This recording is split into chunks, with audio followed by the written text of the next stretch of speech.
Hello guys, সবাই কেমন আছেন? তো আজকে জুম্মার দিন ছিল। আমি এখানে শস্য ইলিশ রান্না করব।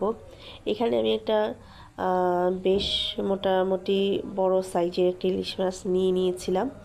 তো ইলিশ মাছটা একটু বড়ই ছিল। এখন ইলিশ মাছটা আমি কাটবো।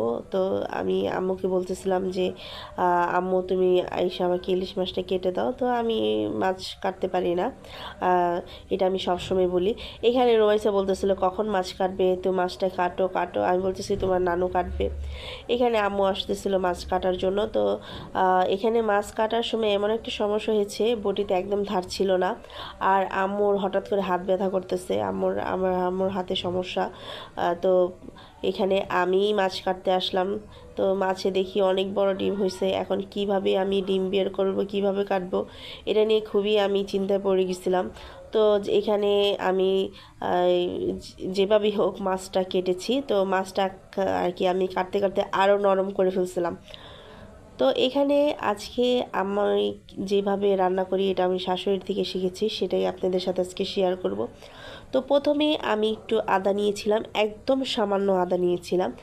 আর এখানে সাদা সরিষাটা নিয়েছিলাম। তো এইখানে আমি এগুলো সব কিছু নিয়ে একটু লবণ নিয়ে পেঁয়াজের সাথে অনেক ভালো করে চটকাচ্ছিলাম। আর যতটা চটকাবেন অতটাই বেশি ভালো হবে। আর সামান্য একটু হলুদ নিয়েছিলাম। আর এখানে আমি সরিষার তেল নিয়েছিলাম। সরিষার তেল নিয়ে আমি আরও ভালো করে অনেকক্ষণ চটকিয়েছিলাম। এটার মূল প্রসেসই হচ্ছে, এটা যত ভালো পেঁয়াজটার সাথে চটকাবেন ততই সর্ষে ইলিশটা খেতে অনেক ভালো লাগবে। তো এখানে আমি সব কিছু মিক্স করে তারপর এখানে যে মাছগুলো দিয়ে দিচ্ছিলাম, সবগুলো মাছ আমি এইভাবে সুন্দর করে বিছিয়ে দেব। তো এইভাবে মাছ আর ডিম আমি একসাথেই সব কিছু দিয়ে দিব। তো সব কিছু দিয়ে উপরে আমি কাঁচামরিচ দিয়ে দিয়েছিলাম। তো পরের ভিডিওগুলো আমি করতে পারিনি, আমি একটু সমস্যার কারণে ভিডিও করতে পারিনি। তো এখানে মাছটা হয়ে আসছে। আর মাছটা হয়ে গেছে। তো আমি এখন আবার এখানে মুরগির মাংস রান্না করতে চলে আসছিলাম। এখানে মশলাগুলো কষিয়ে এখন আমি যে মুরগির মাংসগুলো সবগুলো দিয়ে দিব।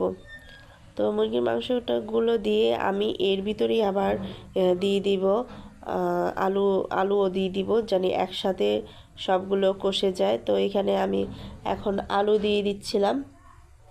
তো আমি এখন আলু দিয়ে দিব।